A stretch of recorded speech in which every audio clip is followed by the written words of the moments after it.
Donc Erev Tov, donc on reprend la suite du livre de Yoshua. On va terminer, si Dieu veut, le chapitre 8. On s'était arrêté, lors des cours précédents, sur la fin des conquêtes de Yoshua et de Bnei Israël, des deux premières villes. La ville de Jéricho, puis la ville de Haï. Avec ces deux tentatives, la première qui a avorté par un échec, la deuxième, tout en processus, qui a été également une réussite. C'est là ? Parfait. Donc pendant que Yoshua et ses hommes ont conquis les deux premières villes, maintenant vous passez à l'étape d'après de la conquête, c'est-à-dire conquérir maintenant des territoires entiers. Plus seulement des localités, mais des territoires entiers.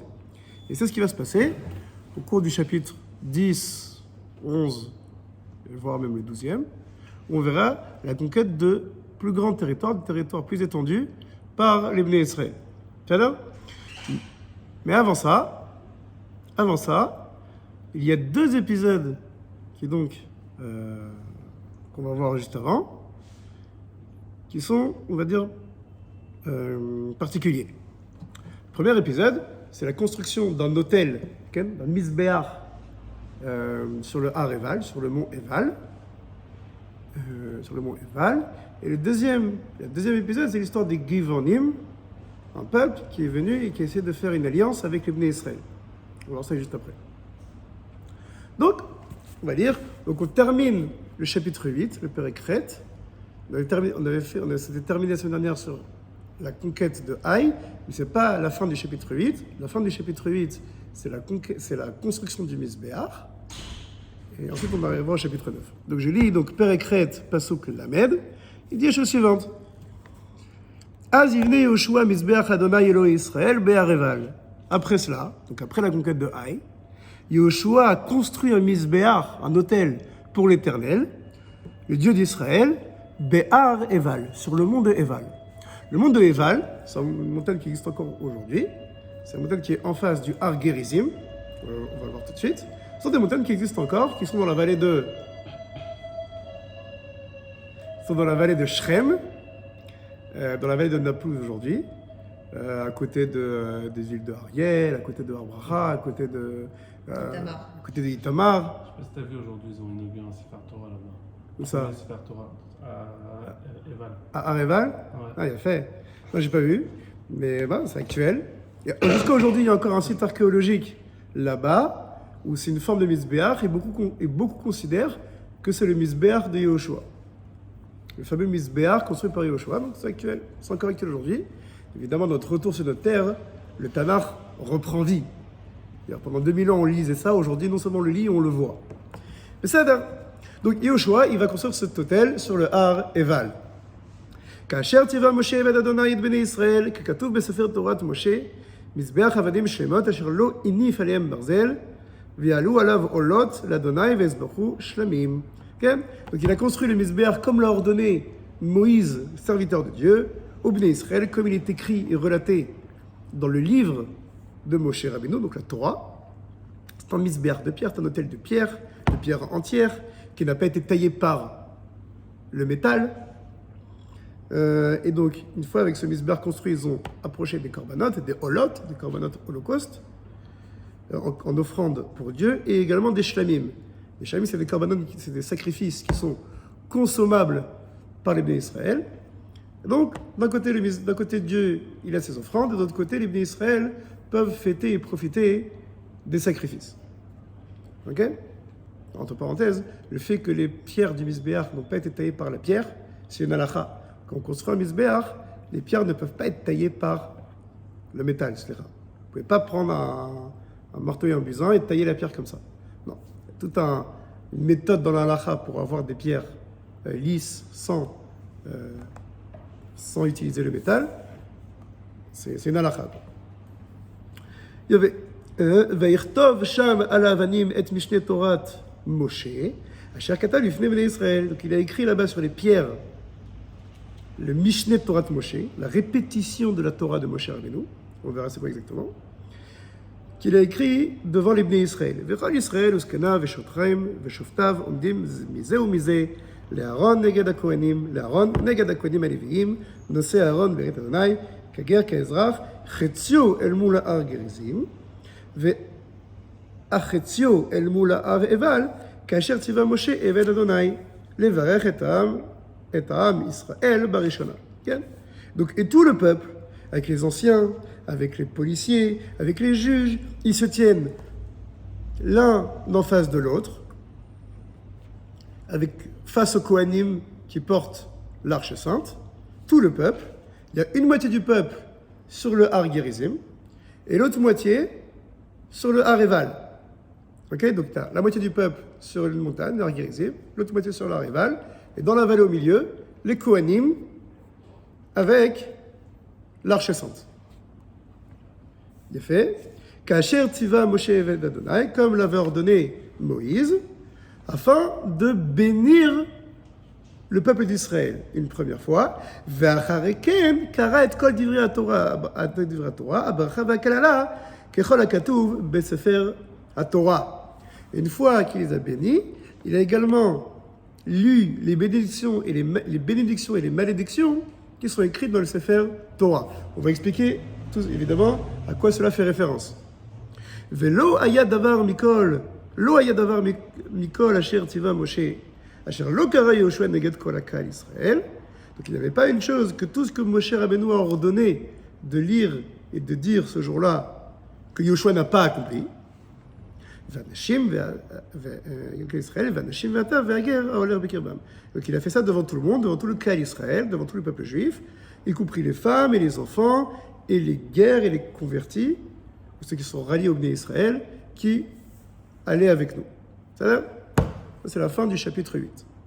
Donc on a ici toute une cérémonie, tout un tekes, où on a la construction d'un Mizbeach, puis la répartition des Bnei Israël, une moitié sur le Har Gerizim et l'autre sur le Har Eval, et les Kohanim en bas, et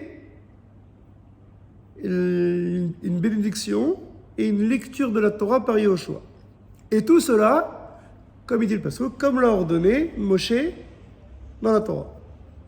Donc Bémet, cette paracha, elle fait référence à une mitzvah qui est écrite dans la Torah, que Moshe Rabbeinu a ordonné les Bnei Israël, que lorsque l'on passera le Jourdain et qu'on arrivera en Eretz Israël, alors on devra faire ce tekes, de construire un Mizbeach, se répartir de part et d'autre de la vallée, donc une partie sur le Har Gerizim et une autre sur le Har Eval, et faire toute la cérémonie des brachot et des klalot. C'est les fameuses bénédictions et malédictions que l'on rencontre dans la parashat de Kitavo. La parashat de Kitavo, elle parle des différentes bénédictions et malédictions qui devront être lues au Bnei Israël. C'est ici. Et juste avant cette paracha, Moshe Rabbeinu, il ordonne de construire un Mizbeach et d'écrire la Torah et de faire tout ce cérémonial qui est décrit ici. Donc, Birchutrem, juste pour qu'on ait un peu les informations et qu'on se remémore ce qui est écrit, on va lire quelques psukim dans Sefer Dvarim pour se remémorer. Je lis dans Sefer Dvarim au chapitre 27. Il écrit chose suivante. Ve'etzov Moshe v'zeknei Israël et ha'am lemor. Moshe a ordonné au Bnei Israël ainsi. Shmar et kol ha-mitzvah asher anochi mitzvavetchem hayom. Donc, gardez évidemment toutes les mitzvot que je vous ordonne aujourd'hui. Laquelle? Ve'haya bayam asher tavru et hayarden. El haaretz asher Adonai Elohecha noten lecha. Donc ce sera le jour où vous passerez le Jourdain. Et vers la terre que l'Éternel votre Dieu vous donne. Va'kemota lecha avanim gdolot ve'otot hamasid. Et tu érigeras des grandes pierres et tu les recouvras de chaux, l'acide, qui permet d'écrire sur ces pierres, de tailler sur ces pierres. Et tu écriras toutes les paroles de cette Torah, be'ovrecha, quand tu passeras, le'eman asher tavo, el haaretz asher Adonai Elohecha noten lecha, pour que tu puisses arriver en terre promise, Eretz zavat chalav udvash, une terre qui ruisselle de lait et de miel, ka'asher diber Adonai Elohei avotecha lecha, comme l'Éternel t'a parlé. Donc lorsque vous passerez le Jourdain, encore une fois, vous érigerez ces pierres-là, Be'ar Eval, au mont Eval, les sadeta otam basid, et tu les couvriras de chaux. Il faudra écrire dessus. Ou benita sham misbeach l'Adonai Elohecha, misbeach avanim, l'otanif alem barzel, et tu y construiras un misbeach pour l'Éternel ton Dieu, et les pierres ne devront pas être taillées par le métal. Avanim shemot tivne ta misbeach, des pierres entières, tu construiras le misbeach. Misbeach Adonai Elohecha, ve'eleta elav olot l'Adonai Elohecha, tu feras là-bas des offrandes pour ton Dieu, les abarta shlemim ve'achatasham, et tu offriras des corbanotes de joie, les samarta l'Adonai Elohecha, et tu te réjouiras devant l'Éternel ton Dieu. Et katavta lavanim et kol divrei Torah azot be'er etev, et tu écriras sur ces pierres toute la Torah bien expliquée. Il faut expliquer, ça veut dire quoi, une Torah bien expliquée. Bien fait. Donc quoi qu'il en advienne, on voit ici, c'est écrit dans la Torah, dans Sefer Dvarim, que Moshe Rabbeinu, avant de disparaître, il ordonnait au Bnei Israël de accomplir cette équesse, d'accomplir cette cérémonie, de construire un misbéach, de prendre des pierres, de construire un misbéach, et d'écrire dessus la Torah.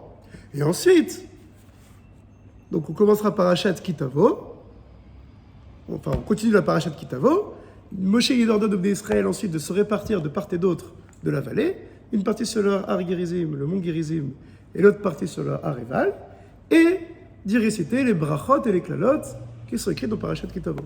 Qu'est-ce qu'il dit ici? Et les Yamdou les Varechetam à Har Gerizim, donc eux ils se tiendront pour bénir le peuple sur le mont Gerizim, et les Yamdou à la Klala, et eux ils se tiendront pour la malédiction. Donc, presque mot à mot, ce que Moshe Rabbeinu a ordonné, Yoshua l'a accompli. Ça va? Pas shoot. On devait l'accomplir. Enfin, Moshe Rabbeinu l'avait ordonné. Quoi? Comment? Il veut qu'on fasse ça. On va faire. On va voir pourquoi est-ce qu'on fait ça. Mais à la première lecture, on voit déjà que ce que Moshe Rabbeinu avait ordonné est réalisé par Yoshua. Ça va? Ça, c'est pas shoot. Et tant mieux d'ailleurs. Les questions que posent les commentateurs, c'est que, ok, le cérémonial, il est clair. Alors, on ne sait pas c'est quoi son but, pour l'instant, on va le voir, mais il est assez clair. Vous prenez des pierres, vous faites un misbéach, et vous écrivez la Torah sur ces pierres. Ça va? Il y a encore une fois beaucoup de pierres dans Sefer Yoshua. Mais et c'est pas fini. J'adore les pierres. Quoi qu'il advienne, il y avait donc le cérémonial il est clair, et ensuite, une fois que ce misbéach il est fait, on se dispatche de part et d'autre, et on commence la cérémonie des brachot et des klalot. Ok. Excellent. La question que pose le commentateur, c'est que apparemment, il y a un problème de Zman. Moshe Rabbeinu, il demande de faire cette cérémonie juste après la traversée du Jourdain. Comme il écrit, Vaya beovrechem, lorsque vous traverserez le Jourdain. Donc une fois que le Jourdain est traversé, c'est bien, vous devez aller faire cette cérémonie. Or, ce qui se passe ici dans Sefer Yoshua, c'est qu'il semble que Yoshua n'ait fait cette cérémonie qu'après la conquête de Jéricho, qu'après la conquête de Haï, donc certainement plusieurs semaines, plusieurs mois, après le passage du Jourdain. Donc apparemment au niveau du timing, c'est pas bon. Raham ou pas? Il a été tout droit. Quoi? Il a été tout droit. C'est-à-dire? Il fallait y arriver aux montagnes. Alors c'est une autre question qu'on peut poser, c'est une question qu'on pose sur l'ordre de Moshe Rabbeinu. C'est-à-dire, aller du Jourdain jusqu'au Har Eval, c'est plusieurs dizaines de kilomètres. Ça? En plus, ils sont passés, on a dit qu'ils sont passés pour Gesher Alembi, devant Jéricho. Donc pour remonter ensuite jusqu'à Ariel, bon, il y a à peu près plusieurs dizaines de kilomètres. Donc, les commentateurs disent que c'est pas faisable en une journée. Donc, ça en soit une question. Pourquoi ça en soit une question? Donc, on voit déjà que cet ordre, d'un coup, il nous paraît un peu fou. C'est-à-dire que s'il faut le faire le jour du Jourdain, le jour du passage du Jourdain, alors, bizarrement, quand on calcule la distance, on voit que c'est pas tellement faisable en une journée. Non, mais est-ce qu'il est écrit, c'est juste après le passage du Jourdain? Il a écrit Vaya beovrechem. Vaya bayom asher tavru et Yarden, lorsque le jour où vous traversez le Jourdain, alors vous ferez ainsi et ainsi. Ah oui, donc le jour après, quoi. Vraiment le jour d'après, c'est écrit. Le jour d'après. C'est immédiatement. On n'a pas dit juste avant, avec l'épisode d'avant, que justement c'était. Que le moment où ils sont devenus peuple comme ça, et qu'ils sont vraiment passés. C'est peut-être ça, là, le moment où ils ont vraiment passé le Jourdain, ils ont fait le. Oui, mais ils n'ont pas fait cette cérémonie Non, du mais Mizbeach et tout ça. le vrai passage du Jourdain, c'est après avoir fait ses conquêtes. C'est-à-dire ils sont devenus un peuple, ils sont vraiment arrivés en Israël. Alors, on peut dire ça. Hein. On peut dire ça. On a conclu la dernière fois que ça, ils avaient fait D'accord. tout le processus. C'est très vrai. Seulement, à ça, on rétorquera qu'à la suite du Jourdain, il y a eu d'autres cérémonies. Ils ont fait la Brit Mila, ils ont fait comme un Pessah, ils ont fait plein de choses. Donc, apparemment, la cérémonie qu'ils devaient faire, elle a été repoussée. Et la question de savoir, c'est pourquoi. Et Inachinami, pourquoi est-ce que on devait attendre des conquêtes pour faire cette cérémonie? Apparemment, Moshe Rabbeinu demande, une fois que vous avez fait le passage du Jourdain, pour remercier le passage de ce miracle, pour attester de votre entrée en Eretz Israël, faites une grande cérémonie d'inauguration de l'entrée des Bnei Israël sur leur terre. Là, on commencera à comprendre c'est quoi le but de cette cérémonie. Ça se tient. Alors pourquoi l'avoir décalé plusieurs semaines ou plusieurs mois après? C'est la question que tous les commentateurs se posent, parce que c'est clair. C'est Moshe Rabbeinu nous demande de le faire le jour du passage du Jourdain, le lendemain, peu importe. Et Yoshua le fait plusieurs semaines, voire plusieurs mois après.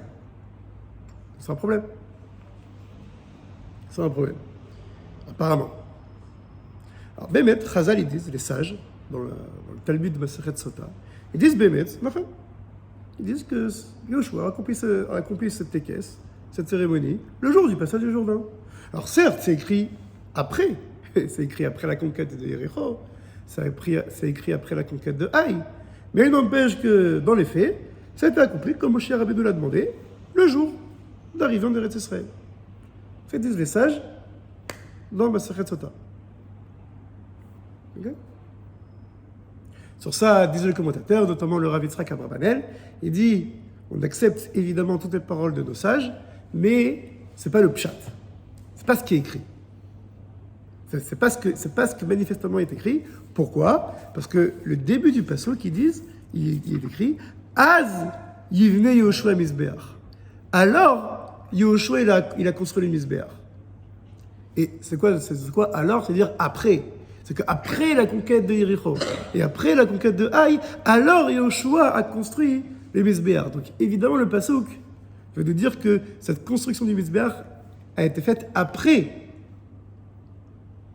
les conquêtes. Après les conquêtes de Yericho et de Haï. Donc la Bible il dit on accepte les paroles de nos sages, on les respecte, mais une force est de constater que ce n'est pas le pshat. Ce n'est pas le sens simple du pasuk. Donc il dit le Abrabanel Bémet, Yoshua a fait ce tekes bien après l'entrée en Israël, après les conquêtes. Et il explique là que ce que Moshe Rabbeinu avait demandé de faire le jour du passage du Jourdain, c'était seulement de prendre avec soi des pierres, mais pas forcément de construire directement le Mizbeach.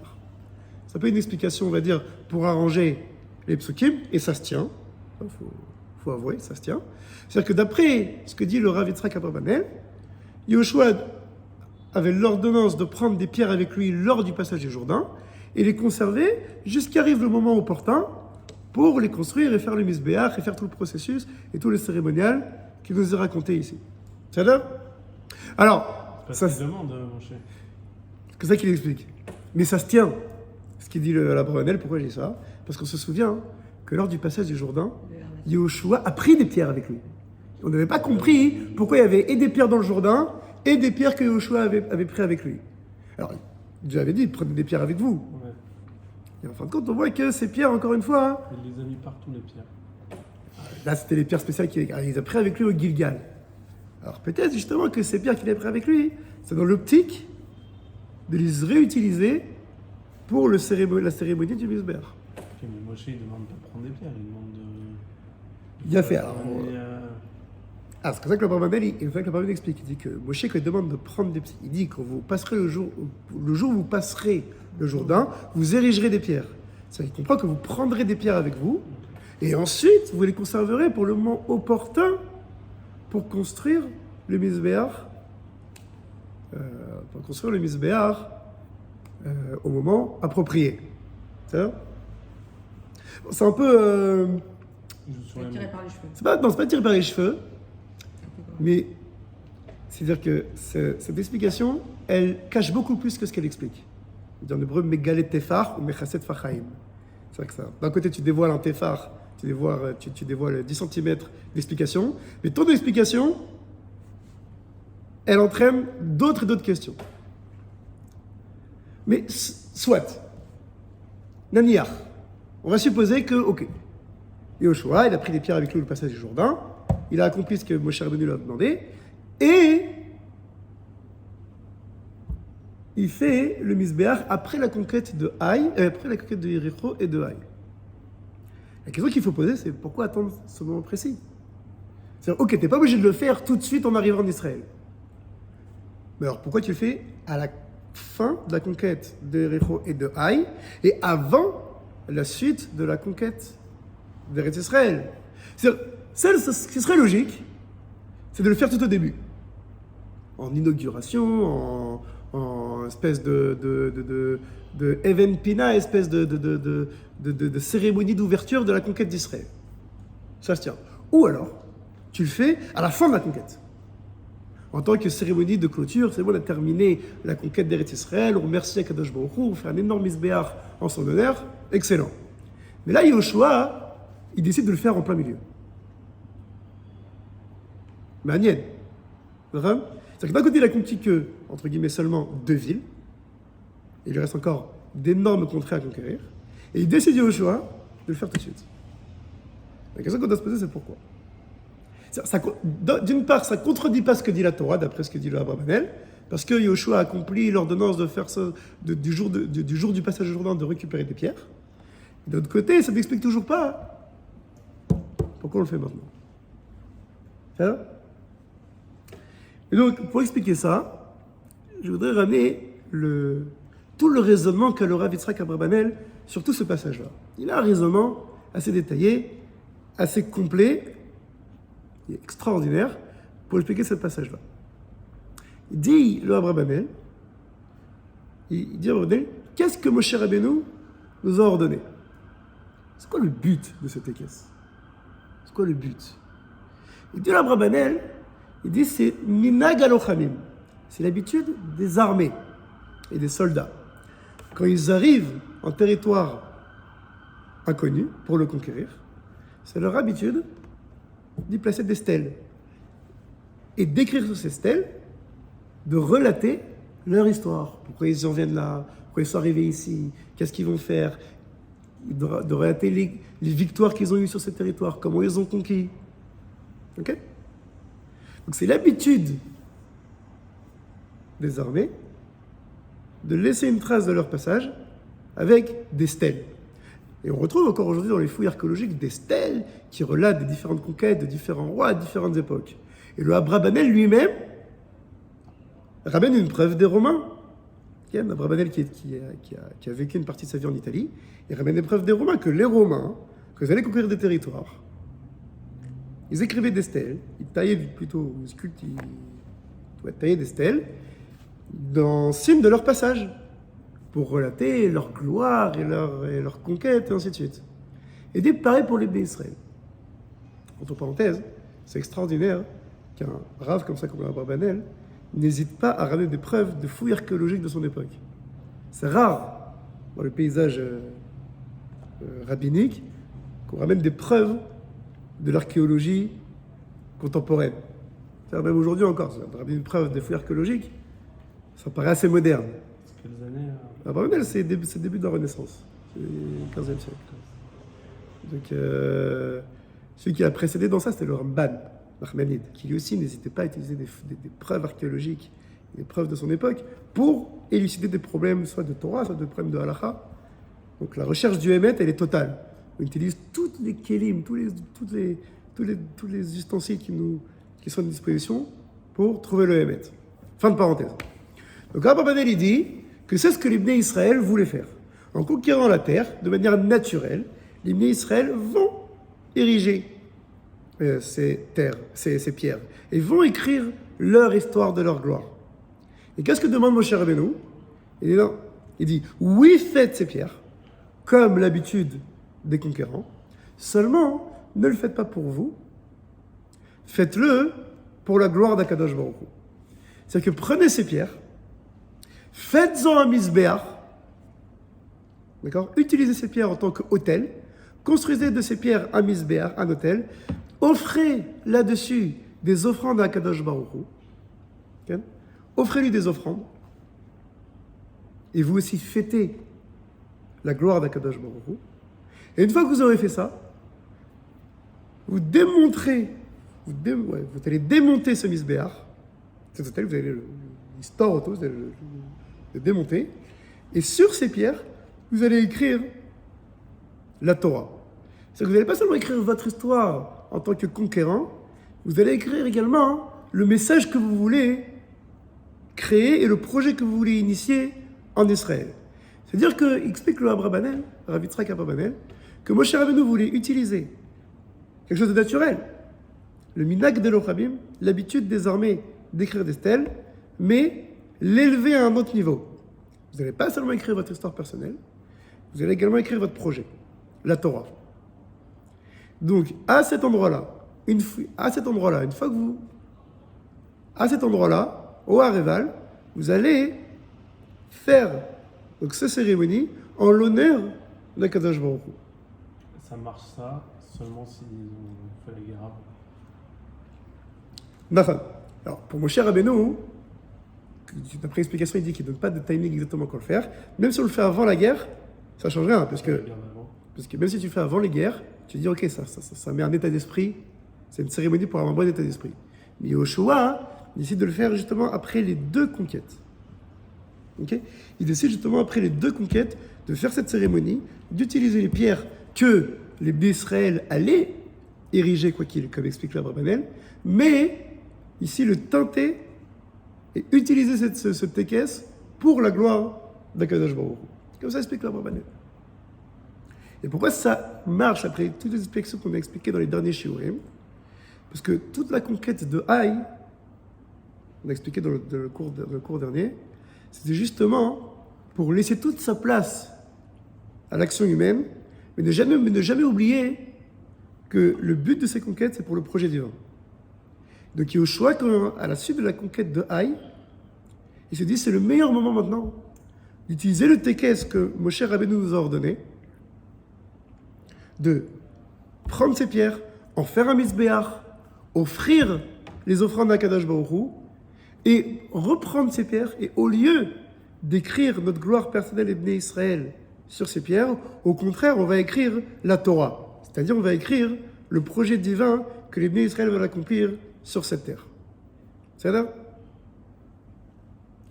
Donc ça explique, d'après cette optique du Abrabanel, pourquoi Yoshua aurait choisi de faire cette cérémonie à la suite de la conquête de Haï. Parce que c'est le moment opportun, une fois que les Israël ont compris le bon état d'esprit qu'il faut avoir, qu'on va se battre nous-mêmes, c'est évident, mais pour un projet qui nous dépasse, alors Yoshua se dit, ok, c'est maintenant qu'il faut faire cette cérémonie. Donc avant même de passer à la conquête des autres territoires, il dit, c'est maintenant qu'il faut entériner dans la pierre, du coup, il faut graver dans le marbre ce mindset, cet état d'esprit, pour que jamais on oublie. Donc Yoshua il utilise la mitzvah. C'est-à-dire que Moshe Rabbeinu c'était ça le but de sa mitzvah. Et Yoshua, dans sa chorma, il trouve le timing parfait pour accomplir ça, pour entériner dans le marbre, pour graver dans le marbre les bons états d'esprit que doivent avoir les Bnei Israël lors de la conquête. Il se dit, c'est le meilleur moment. Juste avant la suite des conquêtes, une fois qu'on a compris ce qu'est le bon état d'esprit, c'est maintenant ou jamais. Et donc Yoshua, il décide de stopper les conquêtes et il organise cette cérémonie. Ken? Ça veut dire qu'après la traversée du Jourdain, il s'est dit, c'est pas le bon moment. Ouais. C'est-à-dire que, d'après ce qu'a dit le Abrabanel, sans savoir ce qui allait se passer à ce moment-là. Narad. Enfin, il savait qu'ils allaient conquérir les choses, mais... Narad. Qui dirait que, comme on a dit, d'après l'Abrabanel, il n'y avait pas forcément de nécessité de le faire juste au début du Jourdain. Donc certainement, Yoshua il s'est dit, ok, donc si c'est pas tout de suite, peut-être que je dois attendre. Bon, peut-être, le pasuk n'explique pas. Mais la prouesse de l'explication du Abravanel, c'est que on comprend pourquoi il le fait. Alors, on ne sait pas pourquoi, qu'est-ce qu'il avait en tête au début, mais au moins, on sait ce qu'il a fait. C'est Hatsi Nehama. Une deuxième explication. Comment ça répond à la réponse des Chachamim? Alors, il a fait. D'après les Chachamim veulent dire autre chose. C'est que l'avis des sages qui dit que c'était fait ce même jour, c'est que manifestement ça n'a pas été fait ce même jour, simplement que les sages veulent nous enseigner un autre message, peut-être nous enseigner la continuité, que le passage du Jourdain, les conquêtes et cette cérémonie font partie du même jour. Mais c'est pas le pshat, il dit le Abravanel. Il faut comprendre, quand les sages nous enseignent quelque chose qui n'est pas de la halakha, il y a un message caché et profond derrière, comme explique le Rambam, Maïmonide. Et il faut souvent se casser la tête pour le déceler. Et ici, ce qu'on essaie d'étudier ici, c'est plutôt ce que le pshat des psukim, plutôt le sens simple. Le sens simple qui reste lui-même profond, évidemment.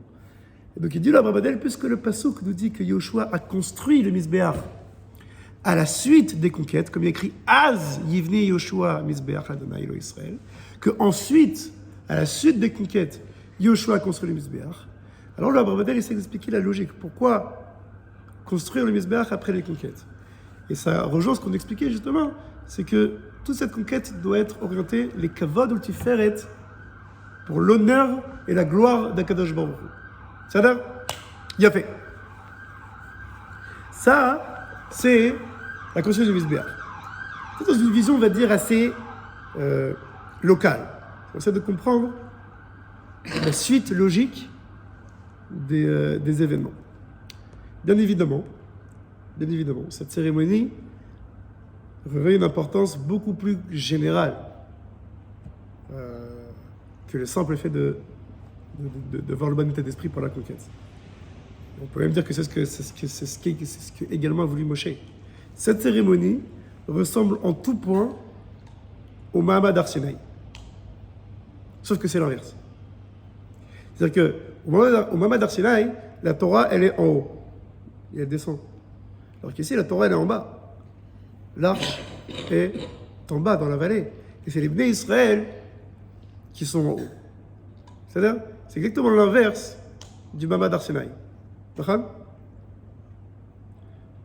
Et peut-être, dans une vision un peu plus globale, c'est que cette cérémonie a pour but que, autant dans le désert, on a reçu la Torah d'en haut, autant maintenant qu'on rentre en Eretz Israël, la Torah maintenant s'accomplit en bas.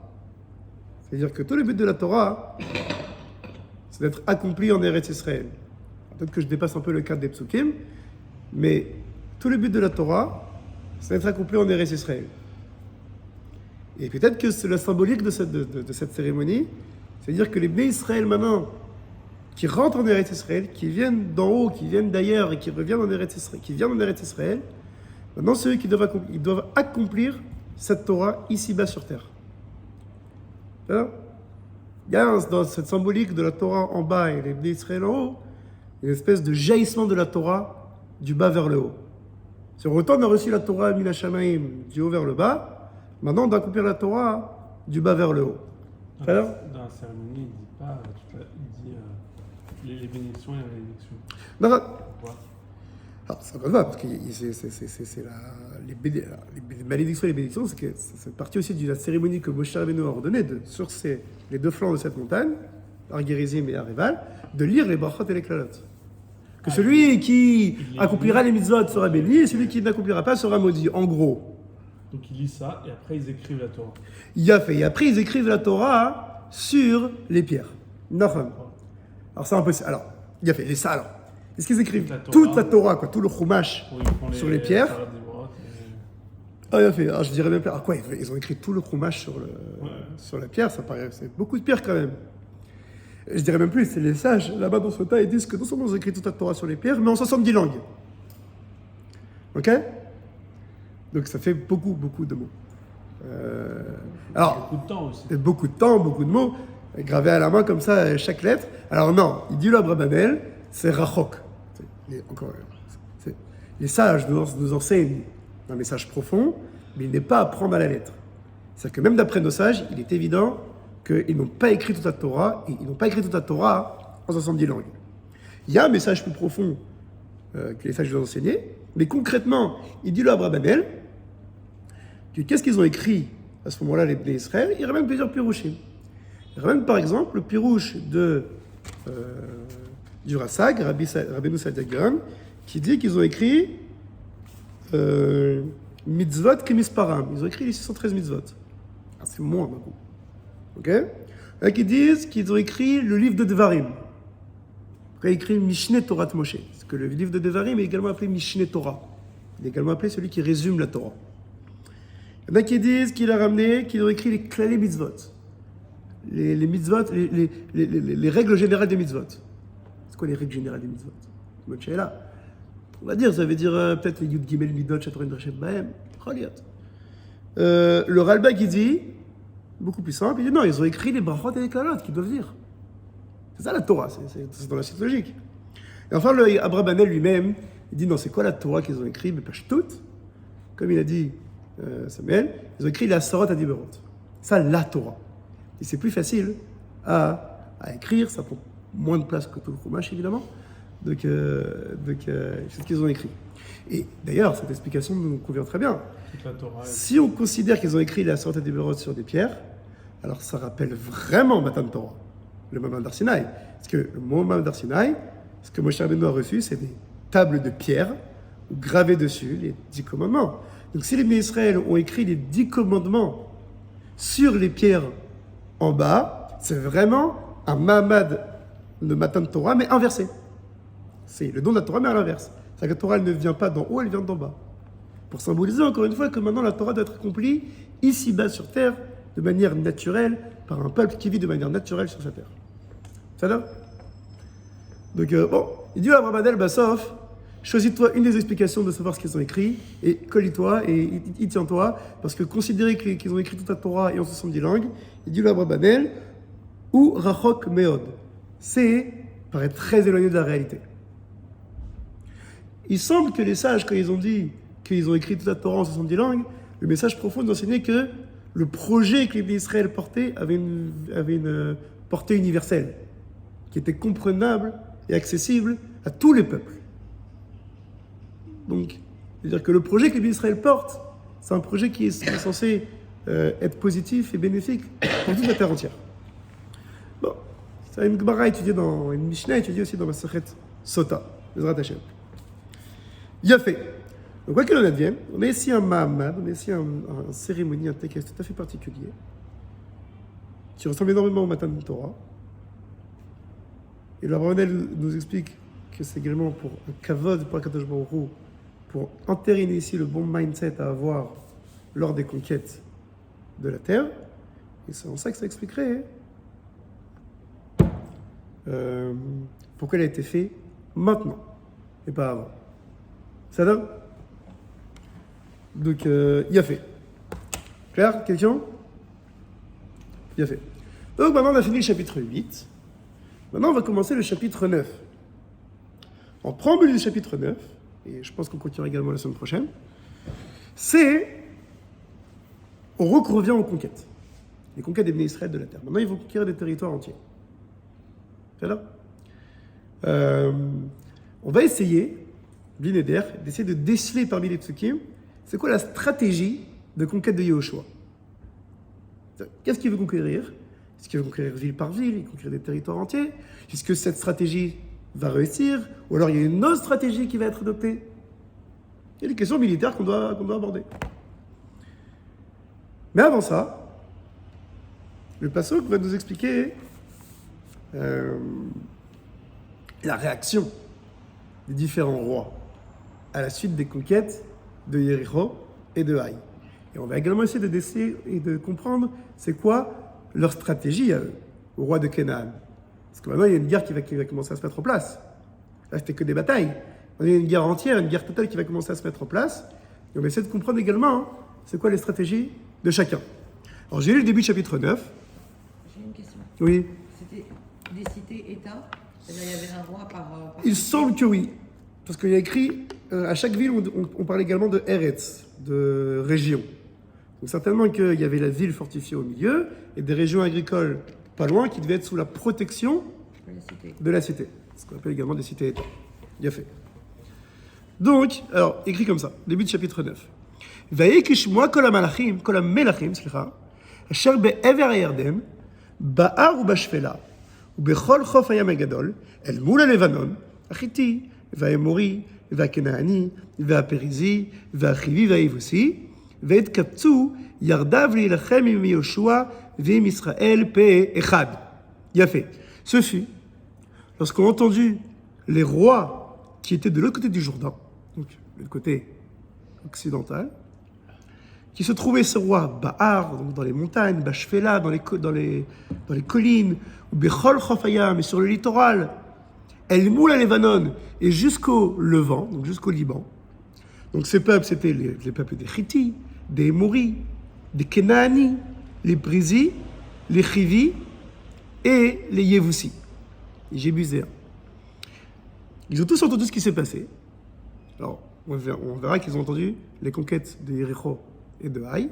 Vetkaptsu yardav ilachem im Yoshua ve Israël peichad. Ils se sont regroupés ensemble pour se battre contre Yoshua et Israël. On appelle ça une coalition. Il y a une coalition militaire qui se met en place du sud jusqu'au nord, ou jusqu'au Liban, pour contrer les Bnei Israël. Ok? Mais ils ne s'y attendaient pas. Bah si, là, maintenant qu'il il a fait Yoshua, il ne s'attendait pas. Non, mais ils n'avaient pas entendu que les Bnei Israël étaient sortis d'Égypte. Bah si, il les a entendus. Ça, ok, Ouais. t'as entendu que l'Israël a sorti d'Égypte. Mais Ouais, il y a eu des guerres. il y a eu des guerres. Alors, Ok, mais ils pensaient que les guerres de... Ils pensaient pas que forcément qu'ils allaient réussir aussi facilement Yericho et Haï. ils se sont dit, bon, ils vont arriver, il y a déjà... Ouais, peut-être qu'ils vont pas réussir. C'était difficile d'arriver sur son territoire et conquérir. Mais vu la réussite fulgurante des Bnei Israël au début des conquêtes, par Yericho et Haï, là les rois, coalition. ils se mettent en branle et ils créent une coalition du nord au sud pour rendre imprenable la terre. C'est-à-dire que chacun maintenant va se battre pour eux. C'est-à-dire que maintenant, c'est plus une armée, c'est plus chaque ville qui se débrouille toute seule, c'est tous les habitants de ce pays qui vont s'unir contre les Bnei Israël. Et ça redevient très difficile pour la conquête. Qu'est-ce qui va se passer?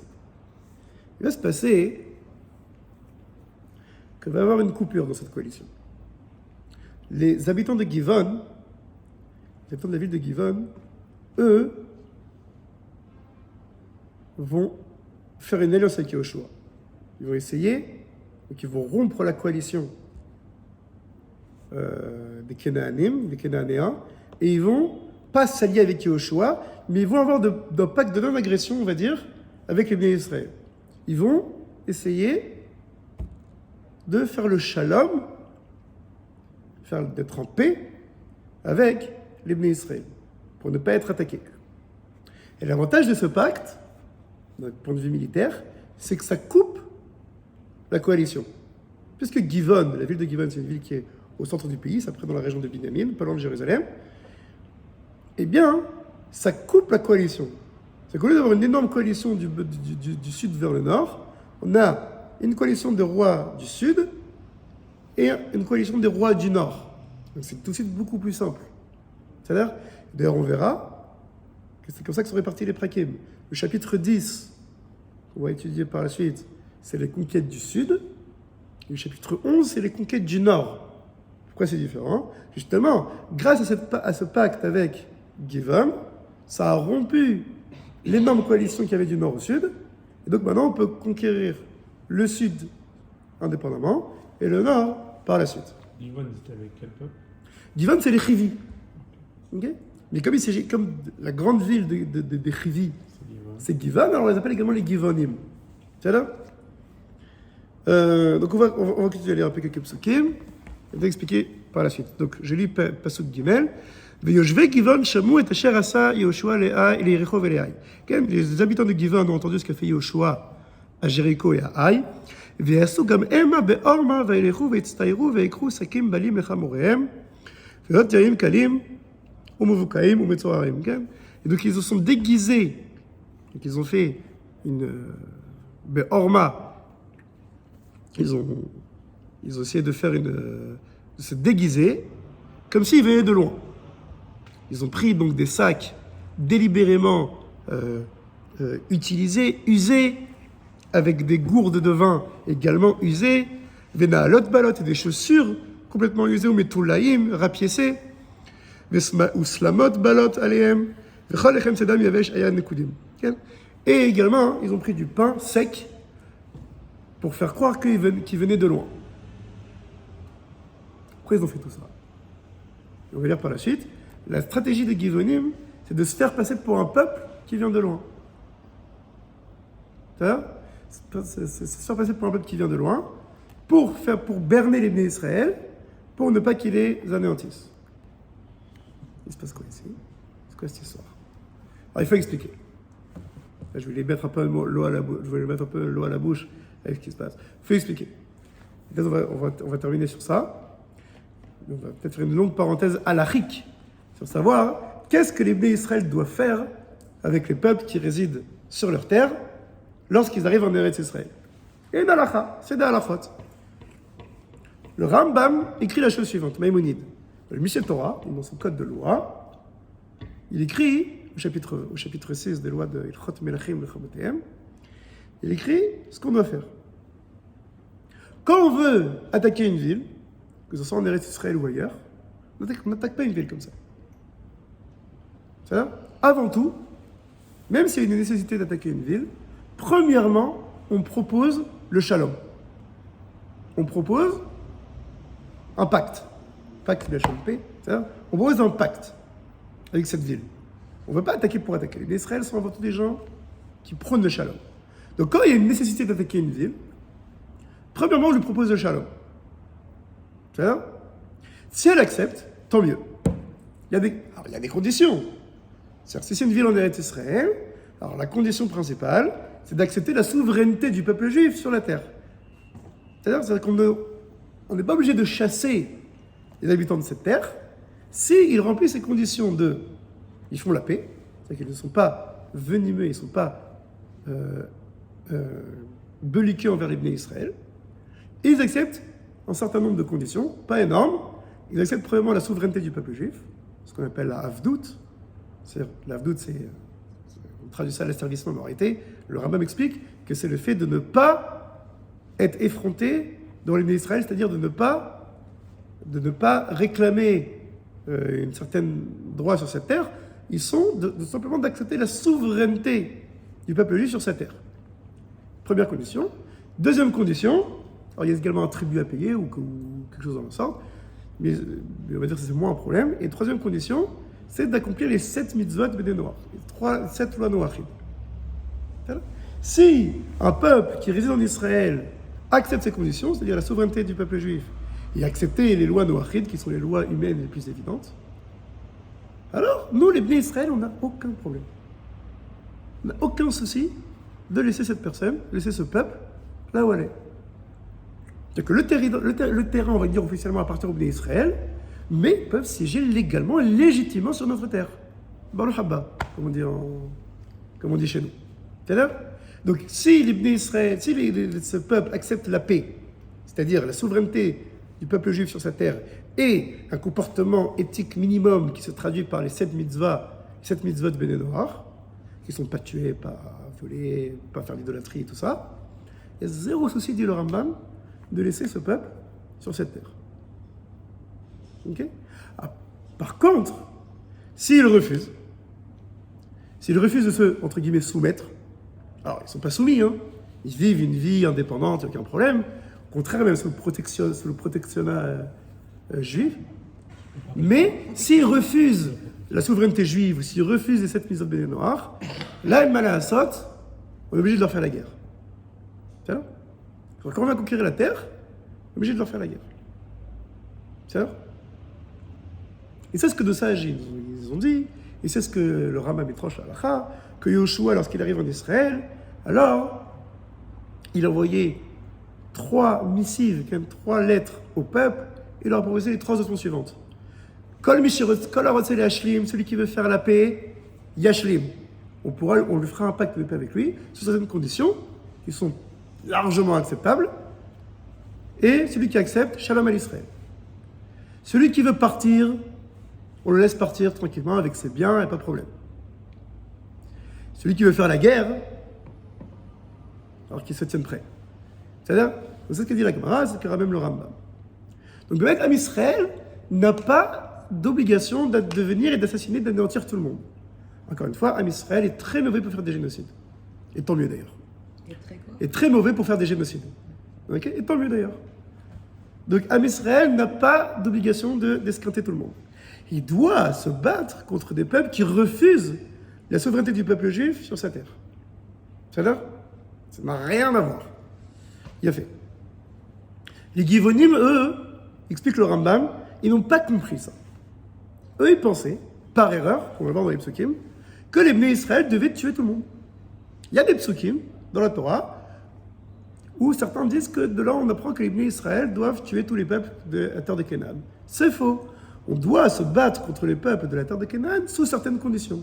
S'ils refusent la paix, s'ils refusent la souveraineté du peuple juif sur sa terre, ça va bien. C'est vraiment des cas particuliers.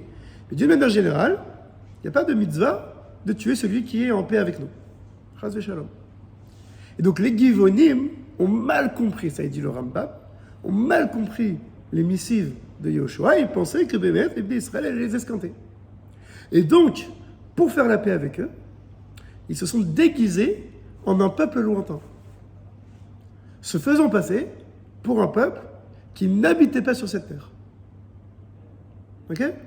Et donc, puisque c'est un peuple qui n'habite pas sur cette terre, ils se sont dit, bon, bah alors les Israéliens ne vont pas nous tuer, ils peuvent faire la paix avec nous, puisqu'on ne réside pas ici. Si on vient visiter ce territoire, ça va bien, c'est pas notre territoire. On s'y installe en tant que touriste, en tant qu'étranger. Donc les Bnei Israël ne vont pas forcément nous détruire. C'était une erreur de leur part. Ils auraient très bien pu rester et se dévoiler en tant que, s'identifier en tant que, se présenter en tant que Givonim, et dire voilà, nous voulons faire le shalom, nous acceptons sur nous les conditions prévues par la Torah, souveraineté du peuple juif, pas d'avodah zara, zéro souci, et il n'y aurait eu aucun problème. De leur erreur, ils ont dû mettre en place tout ce stratagème, Be'orma, espèce de tricherie, okay, pour se faire passer pour un peuple lointain, pour pouvoir contracter une alliance, alors, pour pouvoir contracter un pacte avec les Bnei Israël. Ça, c'est l'histoire globale. Plus tard, on verra que, dans quelques jours après, les Givonim vont se faire prendre.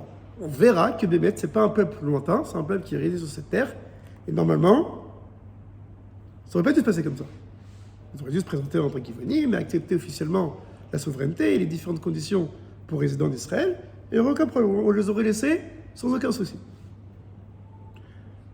Donc on verra que ça va créer un remue-ménage dans le peuple, et pourquoi vous avez fait une alliance avec ces peuples, alors on devait les détruire, mais en fait, on ne devait pas les... Puisque l'alliance, alors, elle est caduque, et en fin de compte, il explique le Rambam, Maïmonide, que Béhémet, le pacte, puisqu'il a été fait par erreur, il est caduque, et Béhémet, pour punir les Givonim, les Bnei Israël auraient pu tuer les Givonim, en tant que représailles, parce que un peuple qui nous ment comme ça de manière effrontée, c'est un peuple dangereux.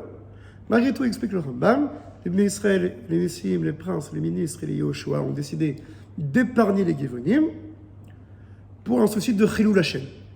Si on a passé un pacte avec ce peuple, quand même ce pacte il est erroné, il provient d'une erreur, on se doit en tant que juif de le respecter, alors c'est certaines limites évidemment, de le respecter pour ne pas entraîner un Chilul Hashem. Pas que le peuple dise, vous voyez, les Bnei Israël, c'est des menteurs. Non. On doit respecter nos accords internationaux. À certaines limites, évidemment. Si ça nous tue, évidemment que non. Regardez. Donc, Béhémet, ça explique le Rambam que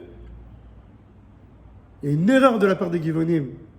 Ils ont fait ça par peur. Évidemment, ils ont fait ça par peur. Ils n'ont pas fait ça pour nous tromper. Non. Alors, tu sais pas. Ça, la complexité. C'est que, ok, tu sais qu'ils ont fait ça par peur. Mais en même temps, d'avoir un peuple qui peut faire ça et qui tu sais pas, et du coup, il ne sait pas s'il est honnête à combien il est honnête. N'oubliez pas que les Givonim ont rompu la coalition avec leurs voisins Kénanim. Ce pas des gens qui sont... Bon, je ne peux pas qualifier ces gens-là comme des gens fidèles. Ils ont retourné leur veste. Ils ont retourné leur veste. Malgré tout, Yoshua et le peuple d'Israël et le peuple ont utilisé, au niveau de la halakha, c'est encore vrai, ces peuples de Givonim ont été affectés au service du temple. Donc on va les garder, on va les garder sous la main. Les Givonim et leurs descendants, ce qu'on appelle les Shoavemaim et Chod Ve'etiv, devront couper du bois et puiser de l'eau pour le service du temple. Alors on verra que dans les Psukim, c'est expliqué un peu différemment. Au niveau de la halakha, c'est ça. Alors, il n'y a plus de Givonim aujourd'hui, on ne sait plus c'est qui ces gens-là. Donc ils se sont éparpillés au sein du peuple juif. Mais à l'époque, même de la Mishnah, ça existait. Ce peuple-là qui n'était pas totalement juif, qui servait au temple. Il servait la maintenance, les eaux, les bois, pour le temple. Encore une fois, parce que, on verra pourquoi, mais il y a une espèce de chéchet, une espèce de suspicion par rapport à ce peuple, on va les garder certainement proches du pouvoir. Donc, Kavod un peu aussi. alors ça, c'est l'histoire dans sa généralité et au niveau de la halakha. J'ai voulu faire cette parenthèse halachique pour déjà le réca, le fond, que pourquoi les Givonim ont voulu tromper les Bnei Israël. On comprendra également, au vu de cette halakha, la réaction des Bnei Israël à cette tromperie. Et on voit également la réaction de Yehoshua à cette tromperie. On verra qu'il y a une nuance entre ce qui est dit à Yehoshua et ce qui est dit au Bnei Israël. Le chapitre est très dense, mais il est très important d'être conscient de ça, la halakha, qu'on n'a pas de mitzvah de tuer tout et n'importe qui quand on arrive sur cette terre. Il y a une mitzvah au contraire de faire le shalom. Si le shalom est faisable et acceptable par les peuples, tant mieux. Alors sinon, nous sommes forcés à nous battre pour nos valeurs. Mais la guerre pour l'Am Israël, c'est toujours un bediavad, c'est toujours un posteriori, c'est toujours un lait de brera, c'est toujours par la force des choses qu'on est obligé de se battre. Mais pas par volonté belliqueuse. Alors allez-nous. Et sur ça, on terminera cette belle parole. Que je m'en évidemment, c'est le roi de la paix. Melech Shalom Shelo. C'est le roi à qui le shalom lui appartient réellement. Et on verra donc comment les Bnei Israël agissent face aux Givonim. La semaine prochaine, si Dieu veut. Baruch Adonai Olam. Amen ve Amen.